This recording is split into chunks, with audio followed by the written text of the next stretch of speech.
Kaixo, ongetorria. Orain ikusiko ditugu zeintzu dira zenbaki lehenak eta zeintzu konposatuak. Lehena izateko bi zatitzaile izan behar dituzte. Bere burua eta bata. Eta konposatuak bi baino gehiago. Orain ikusiko dugu zerrenda osoa. Bat zenbakiak irasiko gara. Bat zenbakia zer da? Lehena ala konposatua? Zatitzaile bakarra du. Orduan ez da ez lehena eta ez konposatua. Unitatea da. Guazen guztia, bi. Bi zer da? Zenbat zatitzaile ditu? Bi. Bata eta bia. Horan hau, bia, bai da lehena. Horregatik deitzen da lehena. Delako, taulako lehenengoa. 2, 4, 6, 8, hamar, adibidez. Hirua. Hirua lehena la konposatua da. Guazen ikusten zenbat zatitzaile ditu. Bata eta hirua. Beraz, hau ere lehena da. Bere taulako lehenengoa. 3, 6, 9, urrengoa. Laua. Lauaren zatitzaileak zeintzu dira. Bata, bia eta laua. Laua ordan zer da? Konposatu bat. Konposatu baten ezaugarriak da bi zatitzaile baino gehiago ditu eta bestetik deskonposa daitekela.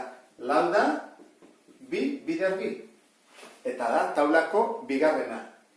Kaso honetan. Bost. Bostek zenbat zatitzaile ditu? Bata eta bosta. Beraz, hau ere lehena da. 6. 6 lehen alda, bat, bi, hiru eta 6 zatitu baldin badaiteke, konposatu bat da.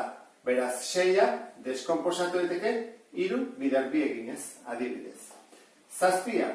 Zazpiak batekin eta zazpiarekin zatitu daiteke bakarrik. Horran, zazpi ere lehena da.